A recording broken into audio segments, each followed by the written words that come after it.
Today is Friday, January 13th, 2023. My name is Judy Herrera, and I'm in Camarillo, California. It is my honor and pleasure to interview John Poltere Jr. on behalf of the Conejo Valley Chapter, Daughters of the American Revolution, and Colonial Dames 17th Century for the Veterans History Project with the Library of Congress. This interview is being recorded by Ed Lynch for Advanta Videography and contains the reflections and memories of the veteran during his time in the Army. This is John's story. All right. John, you were born to John Poltere Sr. and Dorothea Ray in San Francisco, California in December 1942. The world was at war. Your dad enlisted in the Army the following year, and the family relocated to El Paso, Texas. After the war, your family moved back to California, where your parents built a home in La Cañada, and your sister Debbie was born. You attended John Muir High School in Pasadena, graduating in 1960, and went on to Pasadena City College for 2 years. Do you want to pick up your story there? Yes, it took me actually 2.5 years to graduate from Pasadena City College. We referred to it as Pasadena Country Club. And that's because I got so many D's that I couldn't get a 2.0 grade point average. But to get enough units, I had to go another semester. And I got out, I think it was the end of March, enlisted in the Army. Thought that was a place maybe that would help me mature and grow up. I enlisted in what was called Army Security Agency, ASA, and I was supposed to go through the training, which included teletype repair, and then on to Germany, Frankfurt, Germany, which would have been 1963. Where did you do your boot camp? Where did you? Fort Gordon, no. Boot was up at Fort Ord? Fort Ord, California. Fort Ord. Okay. And from there I went to Fort Gordon, Georgia for what was supposed to be 2 months, ended up being 6 months of training. And during that period, the assassination of our president occurred. And all of a sudden my orders to go to Frankfurt, Germany were rescinded, and I got orders to be in Vietnam prior to the end of the year. Oh gosh. How were your parents feeling about all this at the time? Your dad, your mom, were they, okay with you enlisting? My dad was very okay with it. Yeah. My mom, of course, was not. And I was not around for their discussions. Okay. But it was probably the best thing I could do at the time to get my maturity. Yeah. You felt like they gave you some direction then? Oh yeah. The military is very good at telling you where to go and how to get there. So I had orders to go to Vietnam, and this is back in, I guess it was 63. There was no military flights that were going over. You flew over commercial airline. Flew commercial all the way to Hawaii, and then a military transport from Hawaii to Tonson Air Base outside of Saigon. Did you have a sense of what was going on in Vietnam at the time? It was pretty early. It was early in the war. I had a pretty good idea of what was going on. Okay. I just didn't expect the 240 inches of rain a year. Not quite used to that. Where I lived in La Cañada, we got over 20 inches. That was considered a monsoon for the year. Right. So when I got to Tonson Air Base, and they were indoctrinated me in, they looked at my name and looked down their sheet, and I said, "Where am I going?" They said, "You're going to Fubai." And I said, "Where's that?" They said, "We don't know. Nobody's come back." Oh gosh. Turned out the base at Fubai had about 63 troops total. Nearest backup was in Hue, Hue, and that was Vietnamese city. and that was about 26 kilometers, 20 miles away. So we couldn't exactly plan on a rapid response. We had to take care of the problem ourselves. So then, what were your daily duties when you got there? What was the camp like? With only 60-some people, it was kind of very laid back because everybody knew everybody. And if you're a new guy, you find out the first day what all the other people are and who they are and what they do. My official duty was teletype repair, but I have an unusual thought process, and due to that I was put into some other areas where I got to do more traveling, including over the Ho Chi Minh Trail into Cambodia, and did that a couple of times. Went up to a place called Dong Bak Mao that I've never seen on a map, but it was basically the northwest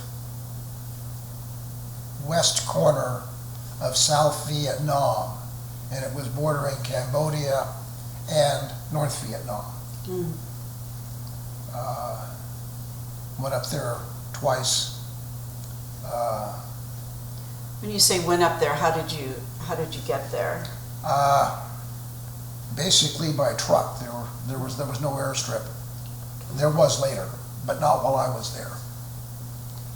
So we went up in the military 6x, which was called a deuce and a half.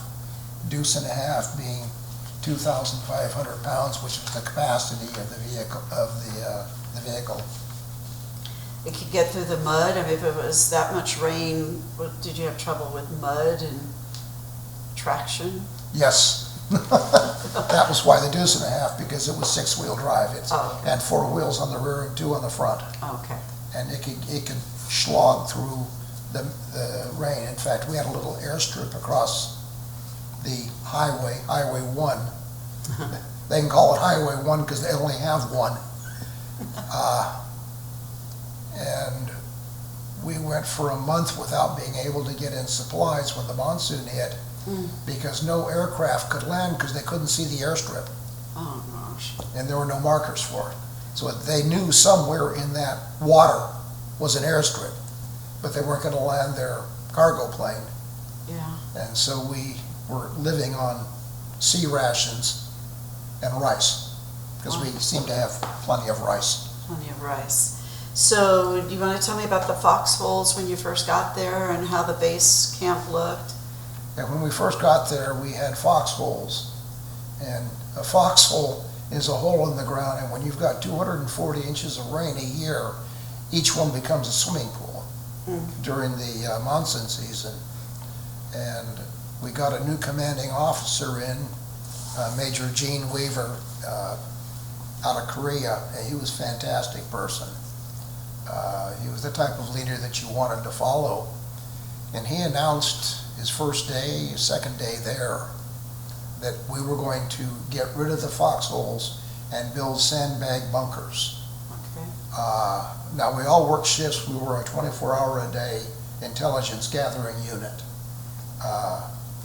So you had people working midnight to 8, 8 to 4, and 4 to midnight, manning the positions, the monitoring positions. And every one of us would be out there 2 hours a day, either before or after our shift. And Major Weaver was going to be out there all 3 times. So while we were doing it for 4 hours a day, 2 hours a day, pardon me, he was doing it for 6 hours a day. So that's the type of leader that leads. And then those bunkers were better because they were up higher and you could build the sandbags up. Yeah, we built the sandbags up probably 30 to 36 inches high, which gave adequate height that you could be behind them and firing your weapon through the slits in the front.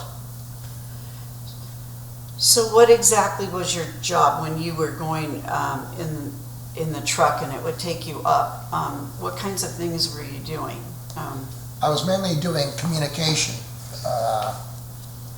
although I was, as I mentioned, trained to do teletype repair. I also had an ability to get the gear to work, which is the support gear, the crypto gear, the ciphering. Okay. Because everything we had to send off from there was ciphered, Okay. so that it couldn't be monitored. In fact, our unit had broken the North Vietnamese Naval Code, their communication link, and in, I think it was August, we had of 63,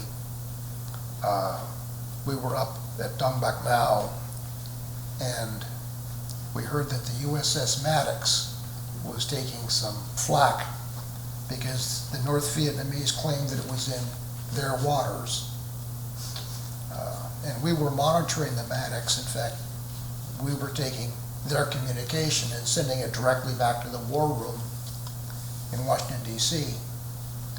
And we monitored the exact location of the Maddox by triangulation, and so we could confirm, and we did, to Washington that the USS Maddox was in fact on the high seas when the North Vietnamese gunboat attacked it.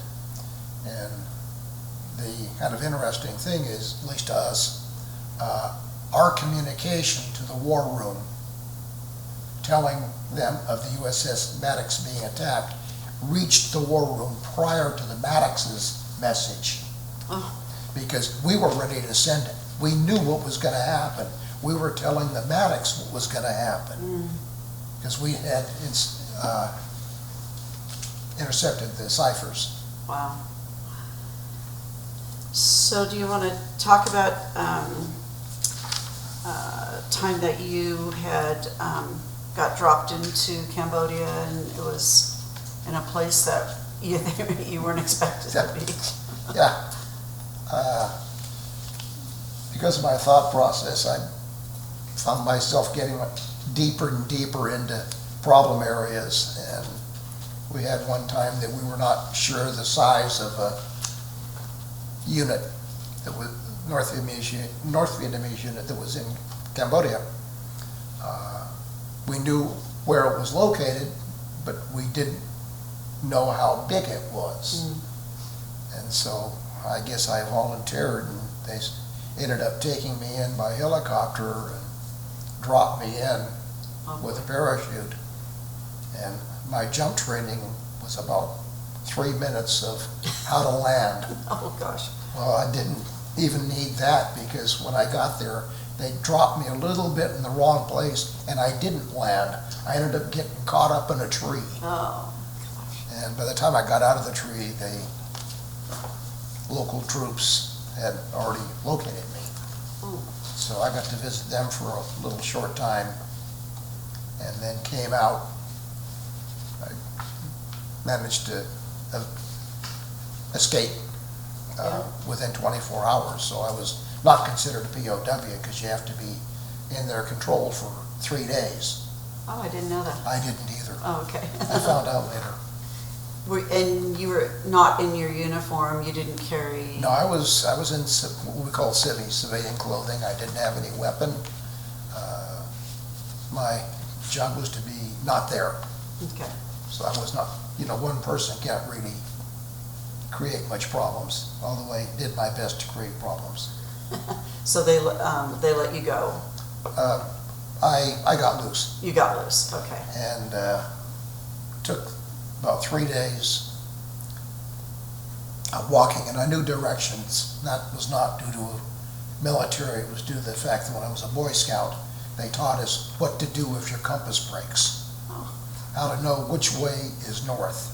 Because once you know which way is north and where you are, you know where you want to go. And when I was coming out, I ran into a little village of Montagnard tribesmen, and the Montagnards were almost a race of their own. They were not part of the indigenous people. And I communicated with them and told them what I wanted to do and where I wanted to go, and they told me there was one area that I would be going through called the Oshaw Valley, and to be careful there because the pathway was very narrow, and people had a tendency to walk right down the middle of it, and the Viet Cong were on either side, and that puts you in their range perfectly. So when I walked down the Oshaw Valley, I should walk to either side up against the brush. Okay. And I made it through. And so how did you, how did you eat, or you found food? You just, eat off the land. Yeah, survival skills kicked in. And then when I finally found a U.S. unit, I had to convince them that I was military and not a spy. Yeah, that's true. Oh my gosh.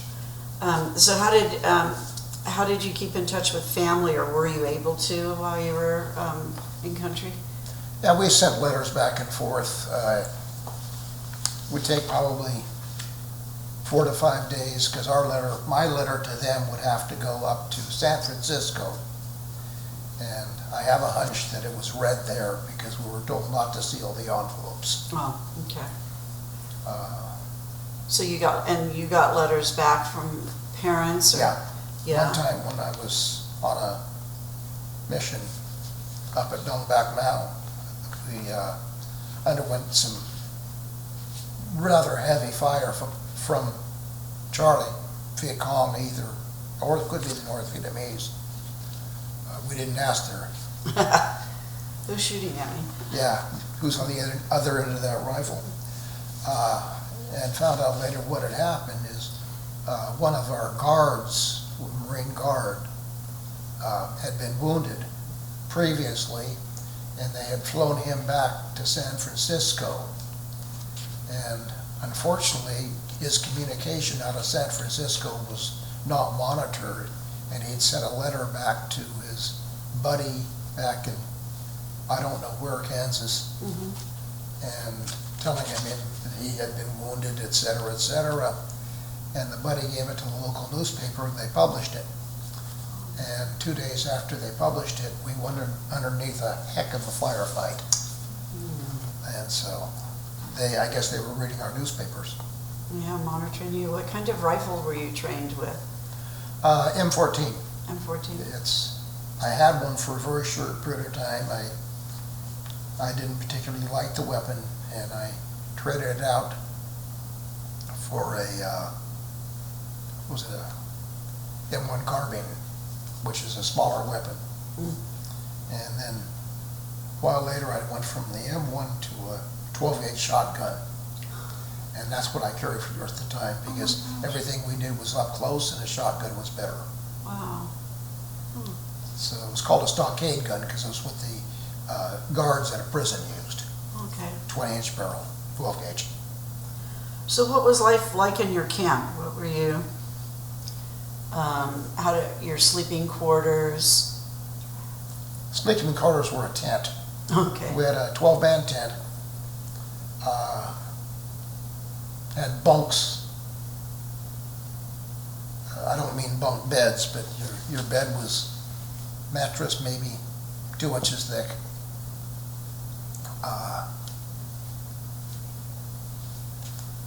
You had mosquito netting that went over to keep the mosquitoes off, and there was a lot of those big mosquitoes. And I remember once waking up and finding a palm rat, which is, their body is about 6-8 inches long, and it was sitting on my chest, and I didn't know what to do. And my feet at the end of were at the end of the tent, and there was nothing beyond that except our chain link fence. Our barbed wire fence. And so I had my pistol, which is the .357 Magnum, inside with me, inside the mosquito netting. And I pulled it out, and stuck it on his nose, and pulled the trigger. It made a mess. I came running out of there, and I had his entrails all down in the front of me, and the immediate reaction of my fellow troops was that I'd been shot. Right. Oh. No, I hadn't been. And I'm sure it made a loud noise as well. Yeah, it's a very loud pistol. Anything else about your time in Vietnam that you want to share? It was a learning experience, waiting for an airplane when you can't see the strip and they can't see the strip either. It took me 3 days from the time I was supposed to leave until we had clear enough weather that I could leave. Oh gosh. So that was another good question. Did you get any R&R or time away from the camp while you were there? No, well, what I was doing, I was classified as operational necessity. Okay. And that meant I got no leave. In fact, when I got out of the military, I had over 20 days of accrued leave. Oh, gosh. That they paid me for. Oh, good. So after the 3 days, they finally were able to land a plane and take you home? I'm sorry. Judy, I have a question. Yeah. I raised my hand, so that's why I was looking at it. Okay.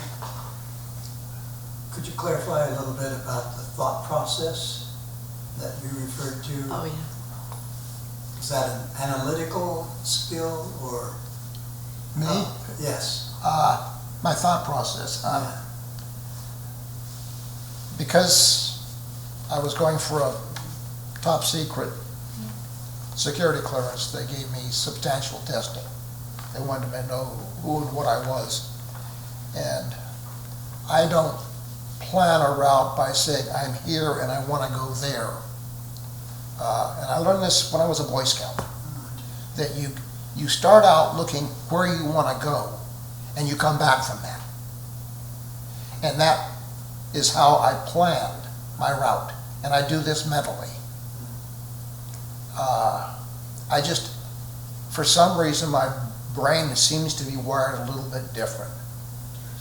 Maybe I'm left side dominant instead of right side dominant. I don't know. But it gave me some disadvantages, but because of the disadvantages, I had retrained myself, and I had an innate ability to find where I wanted to go. Very handy in a jungle. Yes, Yeah. even in the jungle.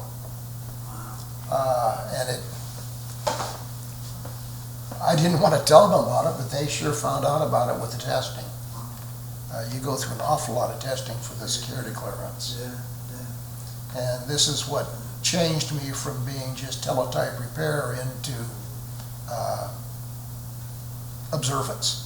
Yeah. I was top secret also. Pardon? I was also top secret. Yeah, this, I didn't talk about this probably for over 50 years. Yeah. Well, we're glad you are okay with it. Was it lonely while you were in Vietnam? Was it lonely, or when you were talking about getting helicoptered in, you were by yourself? Yeah. So did you spend a lot of time in reconnaissance by yourself? No, not a lot of time. It's just enough times that you had to be super observant. Okay. And have a good idea of where you want to go, and you're in the middle of a jungle area. I mean, they later had to use Agent Orange, which was a defoliant, to get enough view that they could see troops on the ground. Yeah. They couldn't do it for the aircraft. Right. And that's one reason I got to go through prostate cancer therapy, is that we were hit by Agent Orange, and in 91,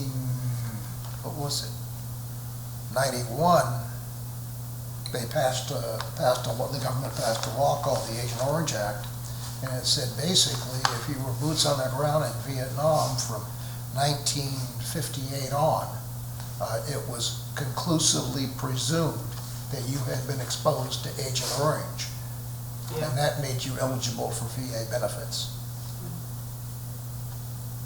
But that took literally an act of Congress, yes. Yeah. Oh, Yeah, we didn't mention. There was a merchant in, the nearest city to us was Hue, which used to be the territorial capital of what became Vietnam. That was North and South Vietnam. And there was a gentleman there, and we just called him the Indian because he was from India, and he was a merchant. He was a trader, Yeah. and he could get anything. You ask him for something, and you, okay. 3 days, okay? Because we were a small unit at Fubai, which is the name of our base, we were only authorized a small mortar. And it was memory says a 60 millimeter. And it was limited in range, of course. And our commanding officer says, I wish we could get a 80 millimeter because it would give almost double the range. And so if we need one, we can use this for flares, for lighting up the area, or defense. And I said, okay. And I was known to be a scrounger. And I said, give me a 1.5 truck and load it up with the B units of C rations, which is what we had as backup food, and give me a week, see what I come back with. And he said, okay. So they loaded the B rations in, and I took off in the 1.5 and headed up to Hue and went and saw the Indian, and then got an apartment and stayed there for 3-4 days and partied and had a good time, and went over, and he said, okay, here's what we can get you. I said, let's do it. And he unloaded the B rations and loaded in the 80 millimeter mortar, which had over twice the range, and about 300 rounds of ammunition, explosives, plus some flares, plus some fire. I can't think of what it was called, but it was when it would hit, you just have fire all over. It was pretty dramatic. And I went back to the base and said, here we go. And the old man the commanding officer looked at me and said, I'm not going to ask. That's what he wanted, that's what we got. Oh, good.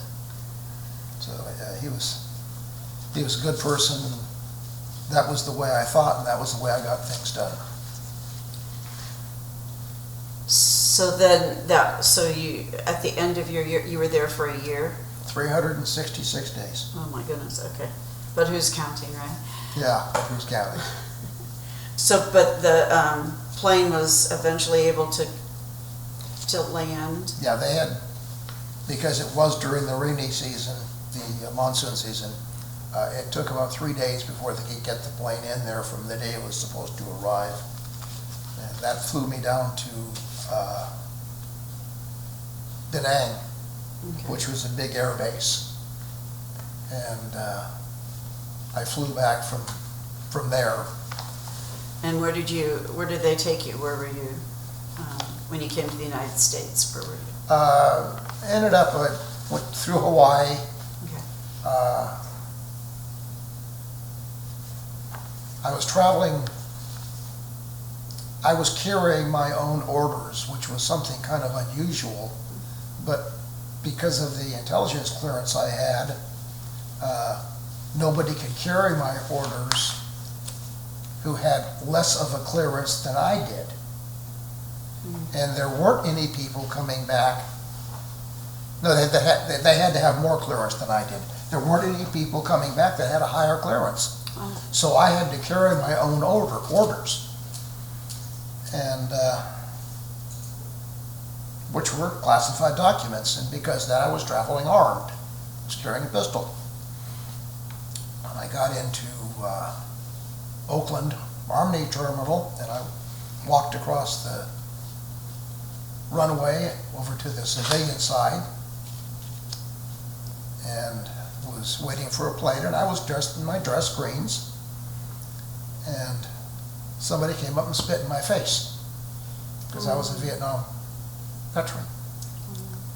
And I got mad and I reached for my gun. And thank goodness my buddy was behind me, and he could have been a linebacker, a big boy. And he just put his arms around me from the rear and hugged me. And doing so, he pinned my arms to the side until I cooled down. But I was a little bit unhappy with somebody spitting on my face because I served in Vietnam. And where did you go from Oakland then? Oakland down to LA, LAX. Got to see your parents then? Spent almost a month at home. Oh, good. Because I had missed any time off while I was in Vietnam. I didn't get to do any touring, although we were guaranteed so much leave, like 2 weeks of leave a year. I went for a whole year with no leave. And so spent a month with my folks, and then through my father I picked up a 56 Oldsmobile Delta 88 and drove it across country, and this was in January, and hit some snow. I'll bet. Where were you assigned then on the east? Fort Devens, Massachusetts. Okay. So they couldn't get me much farther from home. Yeah, I would say. I was guaranteed a 12-month continental U.S. Time of service because I'd been in a combat zone, and for some reason they picked a place that was the furthest from home that they could. Oh my gosh. And what was your job there? What kinds of things did you do while you were in Fort Devens? I ran a little installation team. We were building up units to train the students, radio stations, working with IBM and Xerox both as outside contractors to bring gear in and build up units. Okay, and how was your social life at that point? Were you back in country and you, young man? Oh, party hardy. That was our motto. It was a good time. Lived on base. Okay. At one point I did buy a house in Shirley, Massachusetts, which was 10 miles from the base. And it wasn't much of a house. It was right on the Shirley Reservoir, which was a lake. And we had that for probably 6 months, and then I was leaving, so I sold it right back to the owner. I bought it under what's called contract of sale, and it was paid for, but so he didn't care, and this meant we didn't have to get outside financing. I paid him directly, so I looked at it as rent. But as far as he was concerned, I bought it. Okay. And then when I left, I gave him back the keys and stopped paying, and everybody was happy. So you want to tell us a little bit more about the developing of the radio system that you did with IBM and Xerox? Yeah, I don't know where I came up with the idea, but I knew there had to be some way of blocking communications. And so just looked at the idea of, could we put an umbrella over a designated area, call it 10 mile by 10 mile stretch, and block all communications into and out of that area. And they agreed that this could be done, and I said, well, let's develop a system. And then about that time,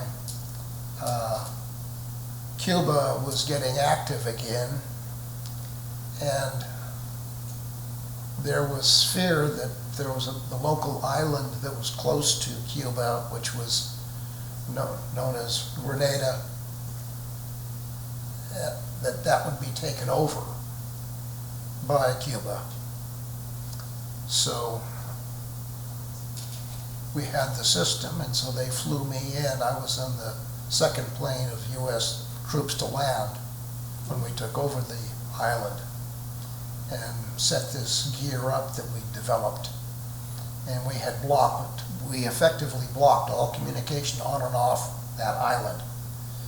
And it was that way for about 3 or 4 days until we had a chance to build up our troops and get them out, spread out where we want, so that Castro would not be knowing what we were doing there. All he knew is planes were coming in and leaving, but he didn't know what was happening. And it was a successful mission. Did you also go to Europe and try this technology? We did similar things using the same basic gear, and but there it was more leaving their gear in place and analyzing what they were doing. They could bug a room, and that was the big concern, is that they were intercepting communications and bugging, as we called it, an area where discussions were being held on future missions. And we developed using the same gear, we developed a way of analyzing their little transmitters that they were concealing in the walls. Let them still work, but now we knew where the signal was going and how long it would be until the battery ran dead, and then we'd use it. I like that whole technology about the jamming. It was just, instead of just blocking it and saying, no, you can't do that, let's use it. And that's how my thought process worked.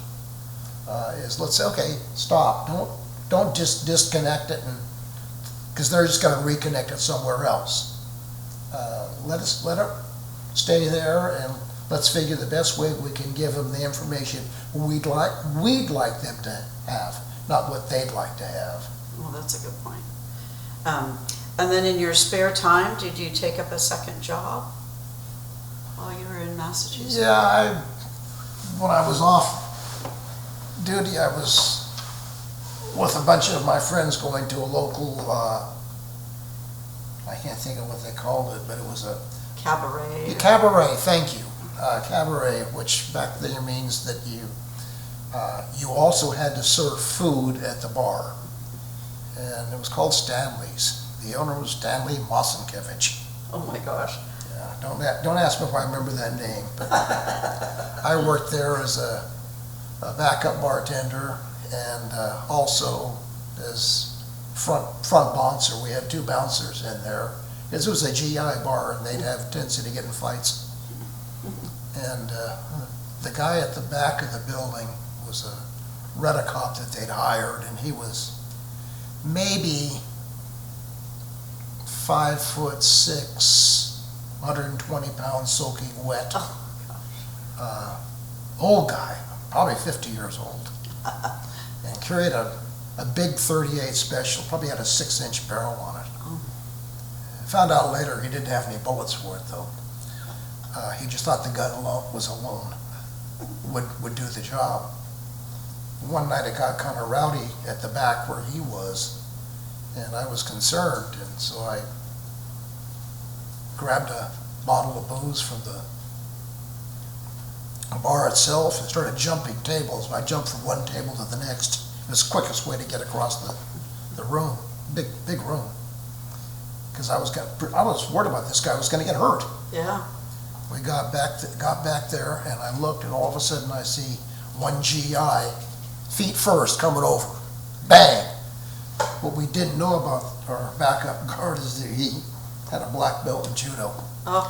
He was sitting there. He never drew the gun, but he was just sitting there, and a guy would take a swing at him, and he'd grab their arm and throw him, just using their momentum. Wow. And he put down about 3 or 4 guys by the time I got back there, and I just shook my head. He didn't need a backup, I did. So how many years did you end up serving? 3 years. 3 years, okay. So at this, you were discharged from Fort Devens? That is correct. Okay. And then how did you go back to California. Is that your Yeah, came back idea? to California, flew back. Okay.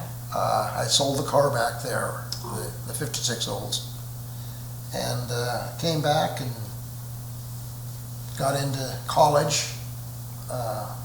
I had previously graduated from Pasadena City College, but I could not get into a university because my grade point average was a D plus. Not a B plus, a D plus. Okay. I had enough units to graduate, but the curriculum to get into the college or university was that I had to come in with a B average. I was substantially under that. So I talked to the Dean of Admissions at San Diego State, and he was a Korean War veteran, so he could identify with me.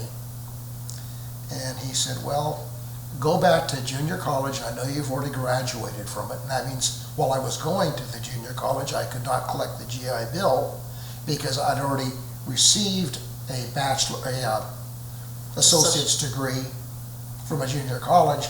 I'm not going for a higher degree. You can't get the GI Bill. You have to be going for a higher degree, at least a bachelor's. So I ended up deciding I wanted to go to San Diego State and talk to the Dean of Admission there, and he was a Korean War vet. So he laid out a program for me that if I went back to junior college and took, I think it was 3 units in the summer and 12 units in the fall, which would give me time to work, earn money, that I could come into San Diego State on probation. And instead I still worked, and I pulled, what was it, six units in the summer and 18 units in the fall.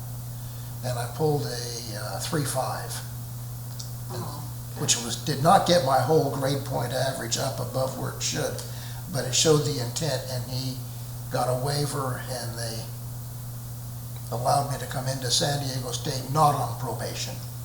Good. In fact, my last class at Orange Coast College, where I was going, was a business law class. And I think it had 225 students in it. And it was done in a format of an auditorium, where the rows, as you got further from the speaker, got progressively higher and larger, like an auditorium. And the teacher was a very gruff gentleman. He would walk in and look at you and not say a word and just start his lecture. And came time for finals. He announced that the final would be 100 questions, multiple choice, and if you missed 2, you got a B. I went, okay. So we get into the classroom, pick up the test, and there on the blackboard it says, I will not answer any questions. Mark the correct answer. Okay. So I went down, and when I take a test, I go through and I read the entire test first. Something different. That's the way I'm wired. So I went through and I started filling in the questions as I knew the answers. I get down to the final, which was 3 questions that I hadn't answered yet. And this is all multiple choice, and on all 3 of them, there wasn't an answer that was 100% correct. It could have been a typo. But it just wasn't 100% correct. This was business law, and the key to any law is the citation. Where did this trial, whatever, take place? Because that means, does it really affect us in this location? And that's called the citation. And there might be a typo error in the citation. Well, does that really affect the decision? So I looked at him, and I looked at that blackboard, and it says, mark the correct answer.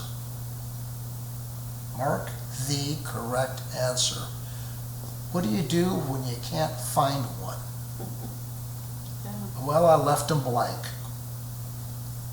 And I took it up, and I had to get my grade immediately, jump in my car, and drive down to San Diego, because that day was the closing of enrollment. So I had talked to the professor before, and he'd agreed to do an immediate grading for me.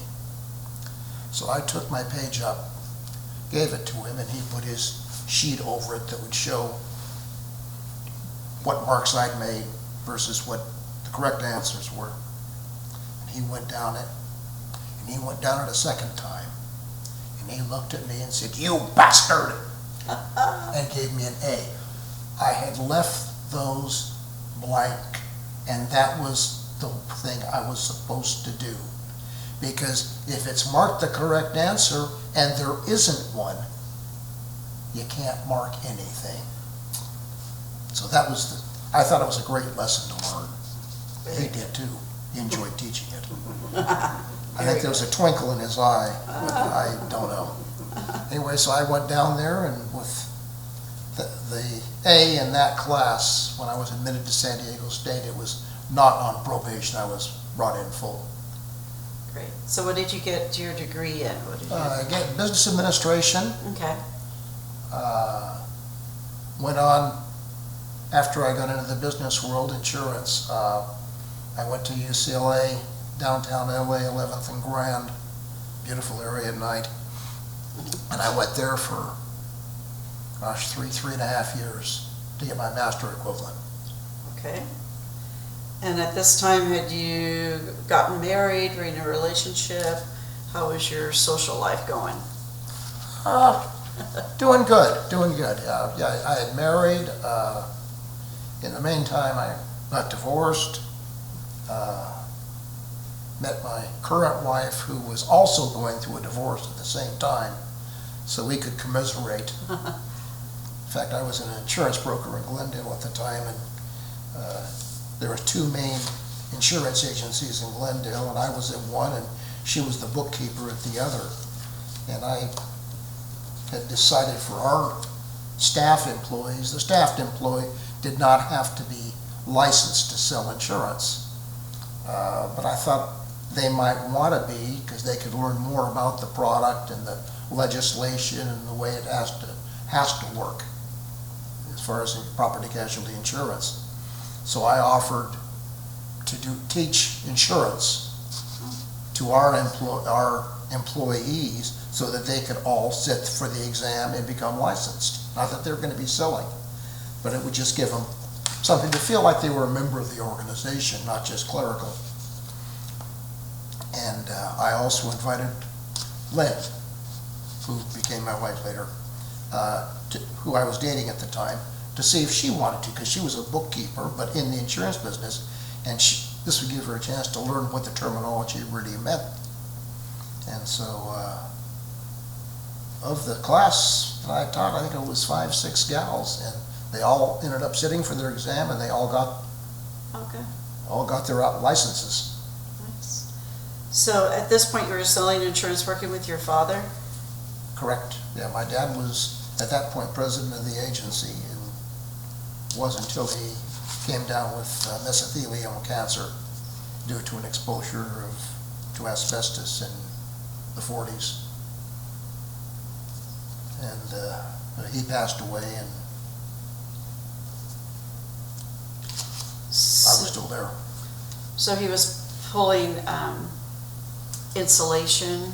Yeah, he was, and thanks to you, I now know my dad had enlisted in the Army. I never knew that. I thought he was just drafted. But what he was, before he went in the military, he was working a second job. He was firstly working for an insurance company, the old Aetna Insurance Company, up in San Francisco or Oakland. And he was also working for, and I'm trying to think of the name of the firm, but they were over at Hunter's Point. Oh, okay. And The naval base. yeah, the naval base, and they were retrofitting ships that had been used to transport produce from South America up to the U.S. And they were trying to turn these into troop transport ships, which means the first thing they had to do is get all the insulation out of the hold. And of course, the insulation was, asbestos. Yeah. So my dad was down there in the hole of these ships, pulling off the sheets of asbestos. And of course, the particles are floating all throughout the area, and nobody knew how deadly asbestos was. I think the gestation period was over 20 years. And anyway, in the, I guess, 60s, or 70s, 50 years, he ended up with mesothelioma cancer. And from prognosis to death was 6 months. Wow. And that was it. There was no cure. He was out at UCLA Med Center. They knew that they couldn't save him, but they were taking samples from him, hopefully using that to help somebody else. Yeah. And he passed away, and then I was still in the insurance business. Okay. And then what did you do until retirement? You changed jobs and went into... Oh, well, the insurance agents ended up going out of business. Okay. And I had a covenant not to compete, and that made me eligible for some benefits. And I didn't want to violate that because I wanted those benefits. That included health insurance, etc. And so I had joined an organization, and I forget how the heck I found out about it. It was called, it'll come to me. Professional network? Yeah, thank you. Professional Network, PNG.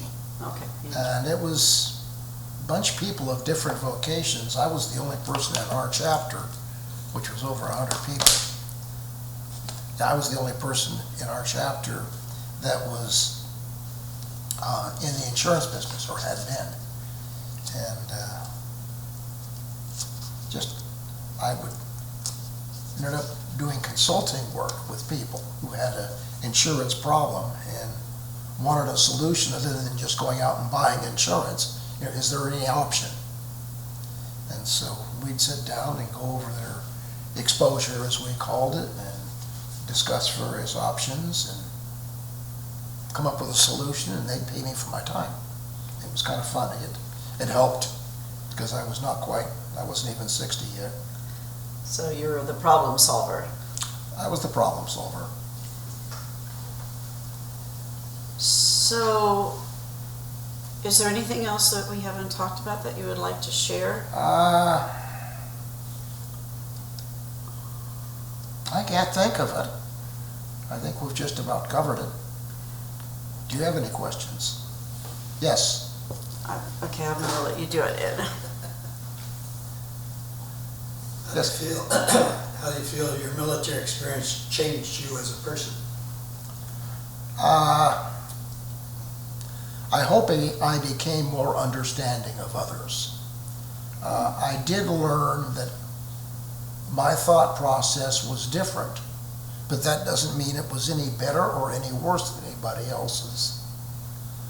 Just because I went by a task and approached it from a different angle was not good or bad.